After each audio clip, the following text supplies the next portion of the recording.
지금 함께 보았던 7절부터 17절까지 말씀은 오해할 수 있는 말씀이 반복되어 기록되어 있습니다. 그게 무엇이냐면 내 이름으로 구하라 그리하면 모든 것들을 다 이루어 주겠다라는 말씀이죠. 7절 말씀에 보면 너희가 내 안에 거하고 내 말이 너희 안에 거하면 무엇이든지 원하는 대로 구하라 그리하면 이루리라.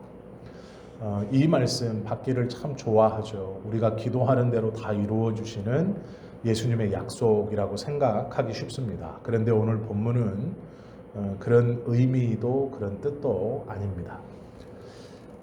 성경의 말씀을 잘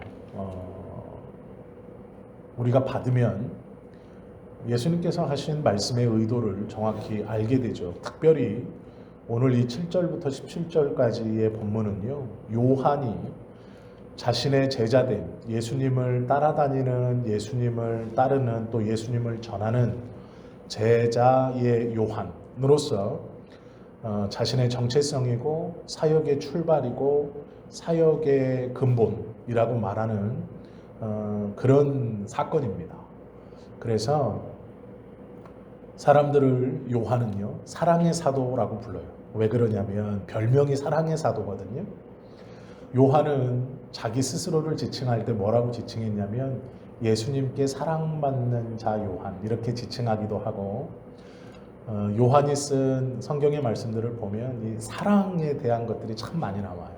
그래서 요한은 사랑이라는 것에 취해 있다, 잠겨 있다라고 표현해도 될 만큼 그의 신앙과 그의 설교, 그의 글 모든 곳에서 이 사랑이라는 것이 바탕에 깔려 있어요. 그러면 요한에게 왜 이 사랑이라는 것이 그렇게 강하게 자리 잡았을까?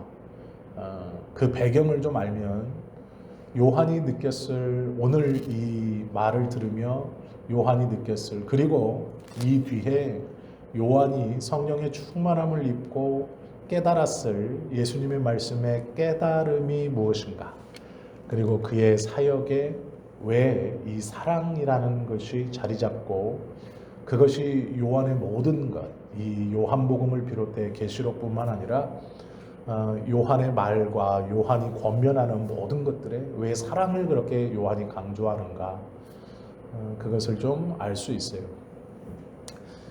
우리가 다 아는 것처럼 요한복음 15장은 예수님의 두 번째 구별 설교입니다. 저녁을 드시던 곳에서 나와서 첫 번째로 하시던 것이 성전에 있는 포도의 조각과 그 포도송이를 보시고 나는 포도나무라 라고 말씀하신 것이 지난주였죠. 그리고 예수님께서요 7절부터 말씀하시는데 뭐라고 그러냐면 너희가 내 안에 거하고 내 말이 너희 안에 거하면 무엇이든지 구하라 내가 이루리라 라고 말씀하세요. 이 말씀을 잘 이해하셔야 돼요. 너희가 내 안에 거한다 라는 말은 이 포도나무 비유에서 말씀하시는 것입니다. 우리가 지난주에 보았던, 그리고 7절부터 딱 자른 이유가 있어요. 성경은 이 본문을 7절로 자르지 않아요. 그런데 예수님의 말씀을 가만히 보면 이 7절은 또 다른 걸 말씀하세요. 그게 무엇이냐면 6절까지 가르쳐 주셨던 포도나무 비유를 제자들을 향해서 말씀하시고요. 계속해서 복수로 말씀하세요. 너희는 이라고 말하면서 제자들을 향해서 말씀하시는데, 그 말씀을 할 때 오늘 이 7절에는 뭐라고 말하냐면 너희가 내 안에 거하고, 내 안에 거한다는 게 무엇일까? 그런데 예수님이 뭐라 그러냐면 또 하나가 있어요. 내 말이 너희 안에 거하면 이라고 말해요. 이게 기도응답을 받는 두 가지의 조건이에요. 우리가 예수님 안에 거하는 것, 즉 기도하는 자가 예수님 안에 거하는 것이 첫 번째. 두 번째는 그 예수님 안에 거한 자, 지금 예수님의 이름으로 하나님께 무엇을 기도하는 자, 그 자의 마음속에 무엇이 있어야 되냐면 예수님의 말씀이 있어야 돼요. 요한복음 15장은요. 제자들에게 하는 얘기입니다. 지금 예수님을 둘러싸고 있는 제자들을 향해서 예수님께서 하시는 말씀이에요. 잘 이해하셔야 돼요. 9절과 10절 말씀에 보면 예수님 안에 거한다는 게 도대체 무엇인가에 대해서 제자들에게 설명하고 있어요. 예수님 안에 거한다는 게 뭔지를 잘 모르거든요. 그래서 예수님이 설명해줘요. 뭐라고 설명하냐? 아버지께서 나를 사랑하신 것 같이 나도 너희를 사랑하였으니 나의 사랑 안에 거하라. 이렇게 말해요. 아버지가, 성부가 성자를 사랑하셨던 것 같이 예수님이 제자들을 사랑하였으니 너희는 내 사랑 안에 거하라. 이렇게 말해요. 듣기는 좋은 말인데 무슨 말인지 잘 모르겠어요. 그런데 그 뒤에 설명을 해주세요. 사랑 안에 거한다는 게 도대체 뭐냐? 10절. 내가 아버지의 계명을 지켜 그의 사랑 안에 거하는 것 같이. 이해가 되시죠? 예수님이 하나님의 사랑 안에 거한다. 내가 아버지의 사랑 안에 거한 것 같이라고 할 때 사랑 안에 거한다는 것은 하나님의 계명을 지키는 것이었어요. 그러면 사랑 안에 거한다는 것과 계명을 지킨다는 것은 같은 의미로 지금 예수님이 말씀하시죠. 이렇게 설명하는 거예요. 내가 아버지의 계명을 지켜 아버지의 사랑 안에 거하는 것 같이. 그러면 제자들도 누구의 계명을 지켜야 돼요? 예수님의 계명을 지켜 내 사랑 안에 거하라. 즉 예수님의 사랑 안에 거한다는 것은 무슨 얘기냐면 예수님의 계명을 지킨다는 얘기예요. 예수님의 계명이 뭐예요? 7절에서 말씀하신 내 말이에요. 그 말, 가르쳐 주신 말인데 잘 보세요. 너희도 내 계명을 지키면 내 사랑 안에 거하리라. 자, 이제 감이 조금 잡혀요. 11절. 내가 이것을 너희에게 이름은 내 기쁨이 너희 안에 있어 너희 기쁨을 충만하게 하려 함이라. 요 말을 하나로 쭉 연결해서 설명하면 예수님이 이렇게 가르쳐 주는 거예요. 너희가 내 안에 내 말이 너희 안에 거하면 무엇이든지 구하라. 다 이루리라. 너희는 내 사랑 안에 거하라. 내가 아버지의 사랑 안에 거한 것 같이 너희는 내 사랑 안에 거하라. 내가 아버지의 계명을 지켜 아버지의 사랑 안에 거하는 것 같이 너희는 내 계명을 지켜 내 사랑 안에 거하라. 그리하면 내 기쁨이 크고 너희의 기쁨도 커질 것이다. 이렇게 말하거든요. 이 기쁨이라는 말 속에는 아주 중요한 의미가 있어요. 그게 무엇이냐면 예수님의 사랑 안에 거하는 자, 예수님의 계명을 지키는 자는 예수님이 원하시는 것을 기도하게 되어 있어요. 이해가 되시죠? 자기가 원하는 걸 기도하는 게 아니고 예수님의 계명을 지키는 자, 예수님의 사랑 안에 거하는 자, 그 말이 예수님의 말씀이 그 마음에 있는 자는 결국 예수님이 원하는 것을 기도하게 되어 있다는 거예요.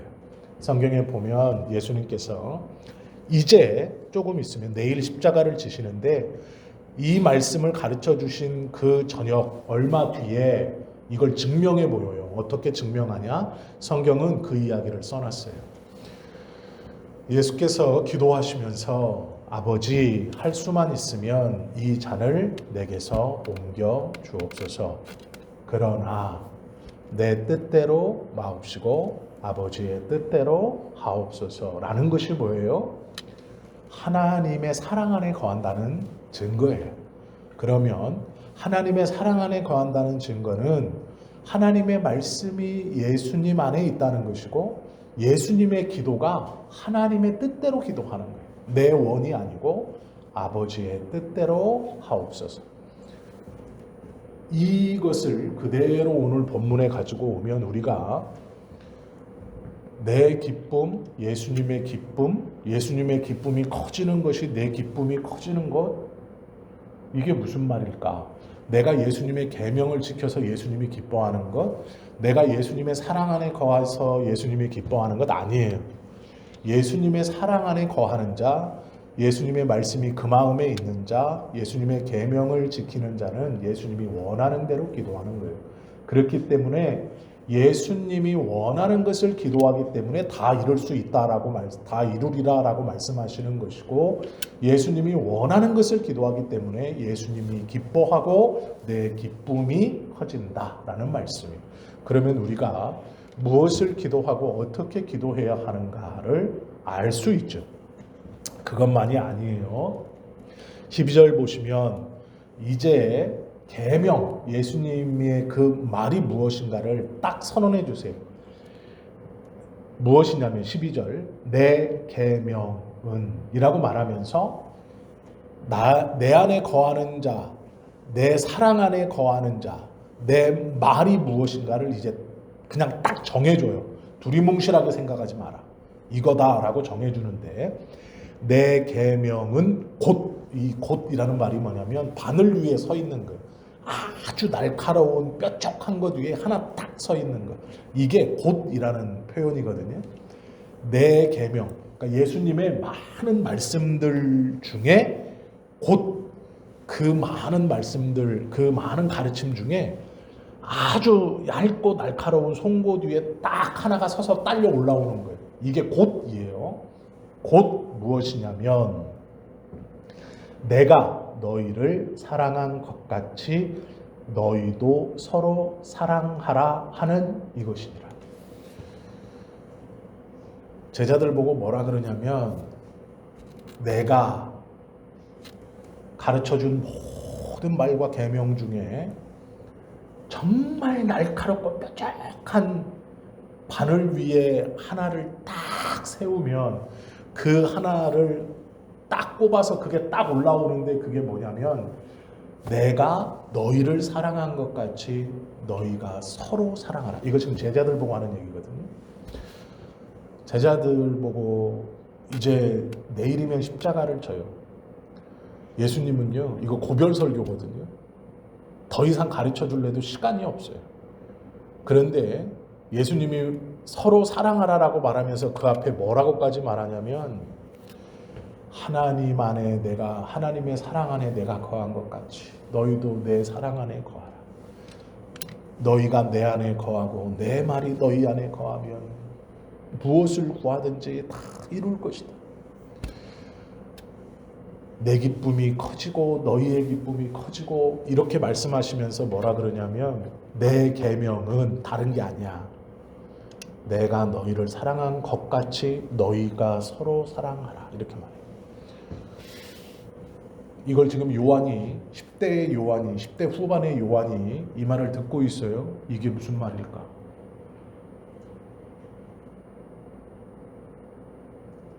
자, 설명을 해드릴게요. 예수님의 제자 12명은요. 이 날 직전까지 성경을 통해서 보면 3번이나 다투는 게 나와요. 네가 크냐 내가 크냐.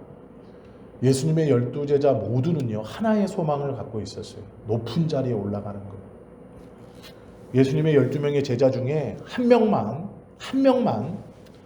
나는 높은 재상이 돼야지. 예수님이 왕이 되면 내가 그 다음 예수님을 통해서 예수님을 붙들고 내가 높은 자리에 앉아야지. 한 명만. 그리고 나머지 11명은 그런 생각이 없었다면 다툼이 있을 수 없죠. 아니면 한 2명, 3명은 내가 예수님을 붙들고 높은 자리에 올라가야지. 그리고 9명이나 8명은 그것 없이 그냥 나는 하나님의 나라를 가르쳐 주시는 예수님이 좋고 이적과 기적을 베푸시는 저 예수님이 좋아서 따라다니는 거라면 아무 문제 없었어요. 그런데요, 12명이 하나같이 높아지기를 원했어요. 부모에게 로비해서 예수님, 우리 아들 왼쪽 오른쪽에 세워주십시오. 제자들이 분노해요. 저런 건방진 걸 봐. 서로 다툽니다. 네가 높냐 내가 높냐. 서로 싸워요. 예수님께서 물어요. 너희가 길에서 왜 다투는 게 무엇이냐? 이제 예수님이 십자가를 지시거든요. 그런데 제자들은요, 그때에도 서로 12명이 다 같이 이제 곧 이러고 있어요. 예수님이 영광받고 예수님이 왕이 되면 내가 높아진다. 지금 제자들의 이 12명의 제자들의 마음속엔요, 그 말이, 그 마음이 꽉 차 있어요. 예수님께서 발도 씻겨주시고 하나님의 나라에 대해서 가르쳐주시고 첫 번째 구별 설교를 통해서 말씀해 주시는 그 모든 말을 듣는 순간조차도 그들의 마음속엔 내가 예수님을 붙들고 높아지겠다. 내가 얘보다는 높아지겠다. 내가 쟤보다는 높아지겠다. 라는 생각으로 꽉 차 있어요. 12명이 하나같이. 제자들 모두 다 그 생각으로 꽉 차 있어요. 물론 가룟 유다가 갔으니까 11명이 하나같이. 그 집에서 나와서 길을 걸어가면서 예수님께서 성전을 바라보시고 그 포도나무와 포도송이의 조각을 보시고 이 이야기를 해 주시는 그 순간에도 그들의 마음속에 꽉 차 있는 게 있어요. 내가 더 높아져야 됩니다. 예수님은요, 이제 내일이면 십자가를 지시고 하나님께서 원하시는 뜻을 이루죠. 그러면 그 뒤에 일을 이 제자들이 해야 돼요. 12명, 요 11명의 제자들이. 그런데 지금 서로 뭐 하고 있냐면 시기, 질투, 서로 경쟁하고 있는 거예요. 내가 더 높아져. 어쩌면 이 11명이요, 가운데 서서 말씀하시는 예수님께 옆에 있는 애보다 더 붙으려고 했을지도 몰라요. 더 옆자리에 가려고. 예루살렘 성전을 예루살렘 이 성전을 보셨다는 얘기는요, 그 옆에 있는 성을 봤다는 얘기하고 똑같아요. 제자들의 눈에는요, 성전도 보이지만 성도 보여요. 이게 같은 방향에 있거든요. 예수님이 성전을 보시면서 말씀하실 때 제자들의 눈은 성전도 보지만 그 옆에 있는 성도 봐요. 마음의 욕심이, 말은 안 하고 있지만요, 옆에 있는 제자들은 자기의 동기들이 아니에요. 경쟁자들이에요. 내가 더 높은 자리에 올라갈 때 방해하면 안 되는 자들이에요. 서로 협력하거나 하나님의 나라를 어떻게 하는 게 아니고요, 이제 높은 자리에 내가 더 올라가야 된다라는 생각밖에 없어요. 예수님이 이렇게 7절에도 그렇고 17절에도 그렇고 똑같은 말씀 반복하시면서 계속 말해요. 사랑해라, 사랑해라.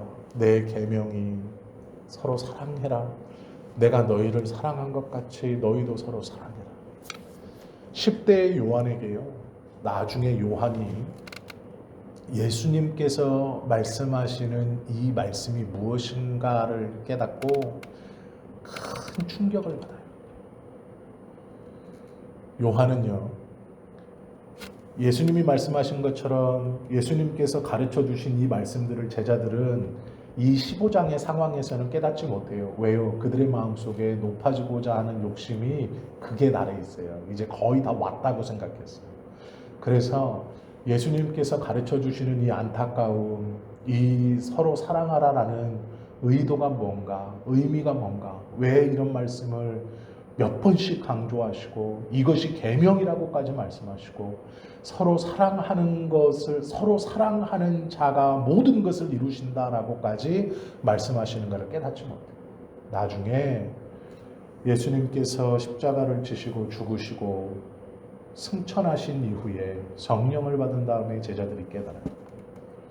아, 그때의 우리를 바라보시면서 왜 이렇게 말씀하셨는가 하는 예수님의 마음과 그 의도를 깨닫죠.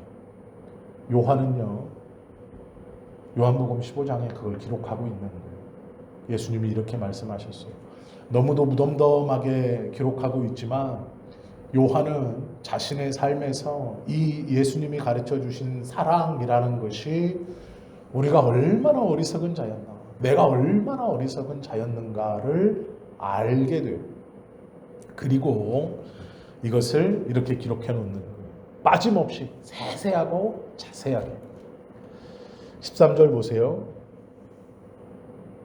사람이 친구를 위하여 자기 목숨을 버리면 이보다 더 큰 사랑이 없나니 너희는 내가 명하는 대로 행하면 곧 나의 친구라. 15절 이제부터는 너희를 종이라 하지 아니하리니 종은 주인이 하는 것을 알지 못함이라. 너희를 친구라 하였노니 내가 내 아버지께 들은 것을 다 너희에게 알게 하였습니다. 예수님이요, 이제 십자가를 지기 12시간 전쯤 됐겠죠? 한 24시간은 아니니까. 예수님은 십자가를 지는 시간이 왔다는 걸 알아요. 제자들은 모르죠. 그런데 예수님이 이제 이 제자들 보고 뭐라 그러냐면 이제 내가 너희를 친구라 하겠다 이렇게 말해요. 왜 그러냐면 내가 아버지께 들은 것을 다 너희에게 알려주었기 때문이다. 그리고 그 위에 뭘 하나 더 붙이냐면 사람이 자기 목숨을 친구를 위해 버리면 이에 더 큰 사랑이 없다. 왜 이렇게 말씀하시는지 알겠죠? 제자들의 마음속에 지금 뭐가 있어요? 서로 높아지려고 하는 거. 경쟁자들 없어지면 내가 더 높아지는 거예요. 그런데 지금 그 제자들에게 뭐라 그러냐면요. 사람이 친구를 위하여 자기 목숨을 버리면 이보다 더 큰 사랑이 없다. 이렇게 말합니다. 어떤 마음으로 이렇게 가르쳐 주셨는가? 왜 가르쳐 주셨는가를 우리가 능히 생각해보고 짐작해 볼 수 있어야 한다라는 것이죠.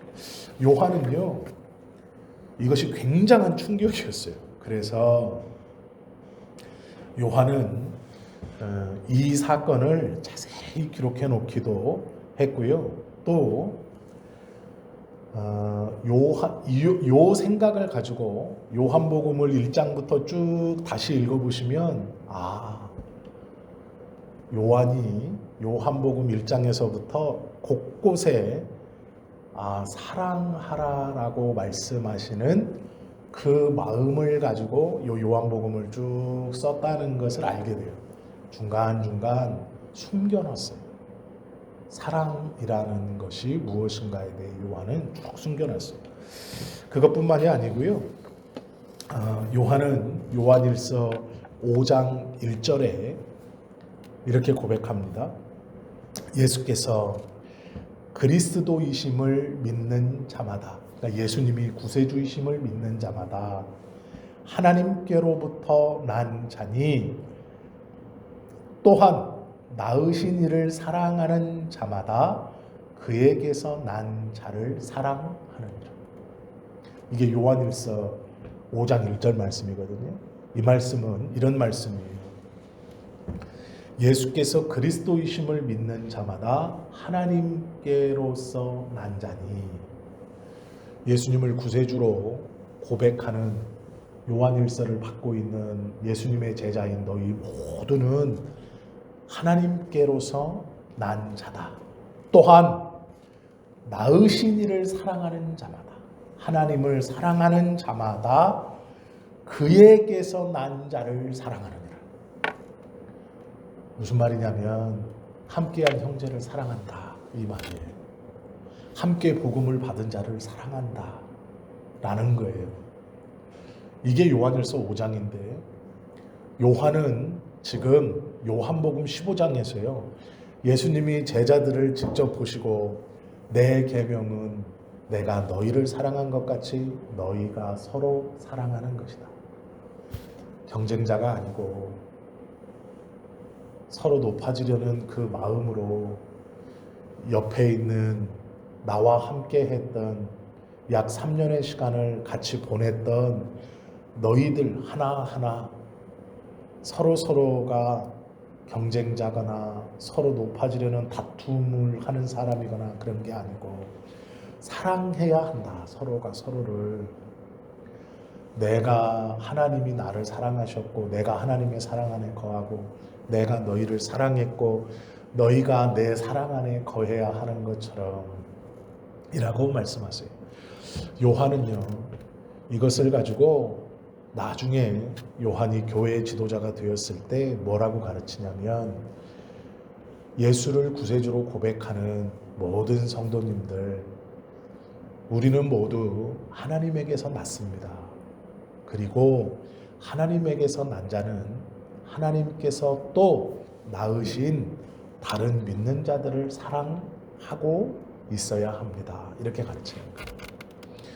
그래서 요한을 사랑의 사도라 그래요.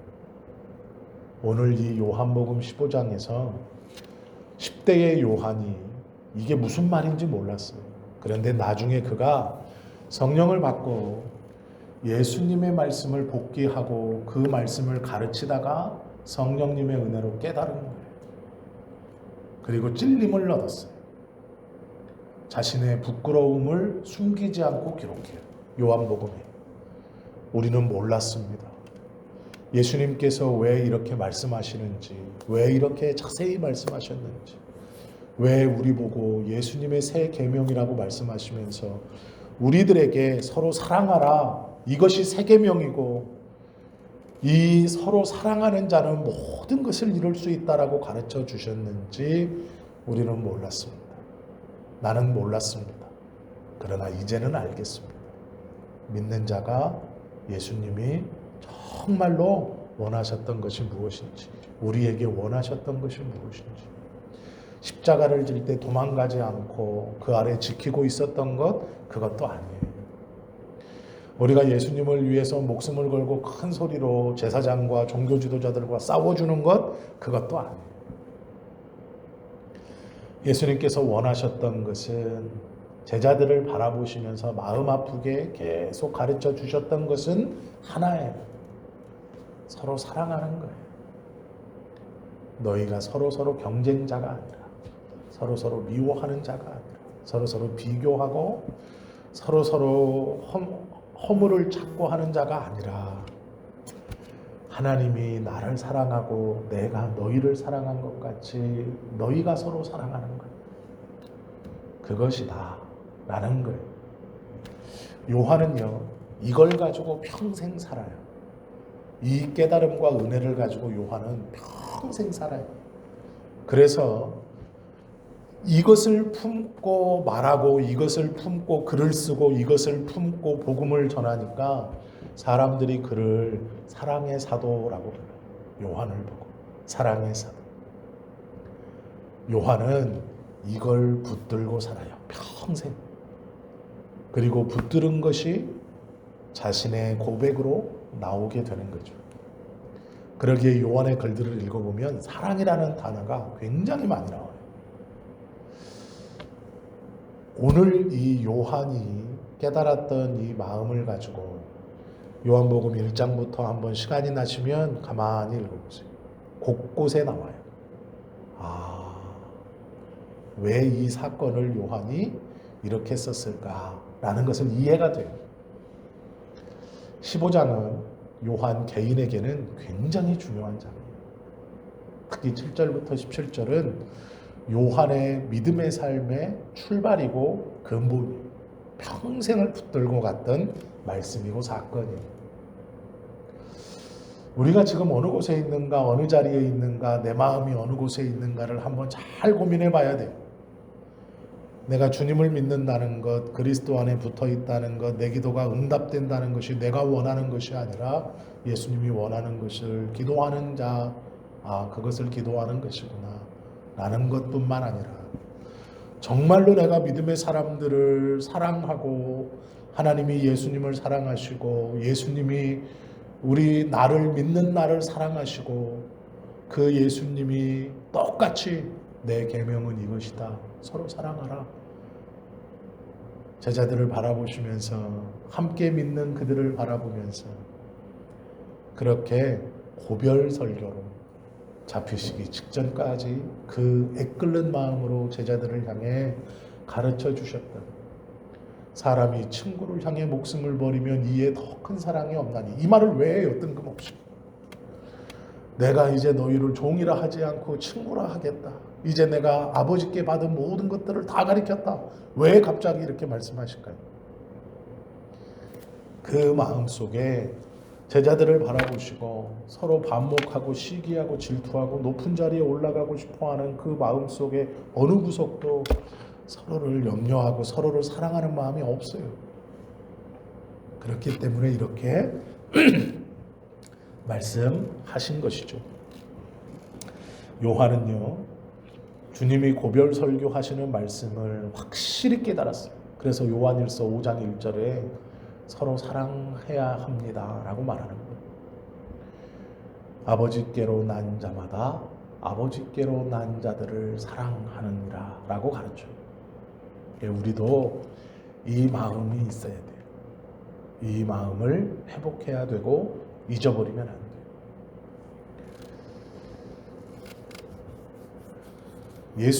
예수 그리스도를 믿는 자는 같은 하나님 아버지께서 난 형제를 사랑한다. 꼭 기억하십시오. 하나님과 또한 형제들과 예수님은요, 십자가를 지시는 이유가요, 이제 새로운 세상을 위해서예요. 샬롬의 세상, 평안의 세상, 자신을 죽이시고 피 흘리심으로 이루어 놓으실 하나님의 나라, 그 새로운 나라, 그 새로운 세상의 문이 되고 길이 되고 전도자가 되어야 하는 이 제자들이 서로가 서로를 반목하고 높은 자리에 올라가기 위해 경쟁자로 생각하고 그것을 다 아시면서 이 말씀을 하시는 거예요. 어떠한 마음으로 이 말씀을 하셨는가 우리가 좀 가만히 묵상해 보세요. 얼마나 안타까우셨을까. 그러니 이렇게 몇 번씩 똑같은 얘기를 반복하면서 간절하게 말하는 거예요. 제자들의 마음속에 욕심이 꽉 차 있으니까 깨닫지 못해요. 못 알아들어요. 우리도 우리의 마음속에요, 다른 것들이 꽉 차 있으면 하나님의 말씀을 깨닫지 못해요. 아, 요한은 그랬구나. 나는 우리 가정일이 더 급하고 내 자녀 기도가 더 급하고 내 개인적 기도가 더 급하지 라고 생각할지 몰라요. 아니요. 그거 다 잠시 내려놓고요, 예수님의 사랑 안에 거해야 되고 예수님의 말이 내 안에 거해야 이루어진대요. 그리고 예수님의 말이 그 안에 거하는 자는 자신이 원하는 기도가 아니라 예수님이 원하는 기도를 하게 된대요. 그렇다면 오늘 이 저녁에 우리의 기도가 무엇을 기도해야 할까? 내 입술로 무엇을 구해야 할까? 그것들을 먼저 묵상해 보시고 고민해 보시고 기도하는 샬롬의 세상에 살아가기에 어울리는 사람들, 예수님께서 십자가를 통해 이루어 놓으신 그 평안의 세상, 예수님이 십자가를 지시기 전에는 세상이 알지도 못했고 알 수도 없었고 도저히 어떠한 것인지를 몰랐던 예수님께서 십자가를 지시고 피 흘리신 이후로 길을 열어놓고 문을 열어놓으신 그 샬롬의 세상, 평안의 세상, 하나님의 나라, 그 나라를 약속받은 우리는 예수님의 말씀, 서로 사랑하라, 그것이 무엇인가를 마음에 품고 그 말씀대로 살아가는 것이 예수님께서 원하시는 믿는 자의 삶이고 하나님의 나라에 어울리는 자의 삶이고 샬롬과 평안의 나라에 들어갈 수 있는 어울리는 성도의 삶을 사는 것이죠. 오늘 이 저녁에 그렇게 살라고 우리를 교회로 불러주셨고 복음을 알게 하시고 성경을 익히게 하시고 또 읽게 하시죠. 잠잠히 말씀을 좀 묵상하시고요. 예수님께서 어떤 마음이셨을까? 또 요한은 이것을 깨달았을 때 어떠한 마음이었을까?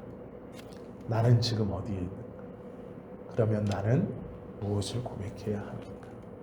잠시 묵상해 보시고 또 우리 오늘 함께 나눈 말씀대로 기도하시는 이 저녁 되시고 자유롭게 돌아가시는 저와 여러분 되시기를 예수님의 이름으로 축원합니다. 잠시 기도드립니다.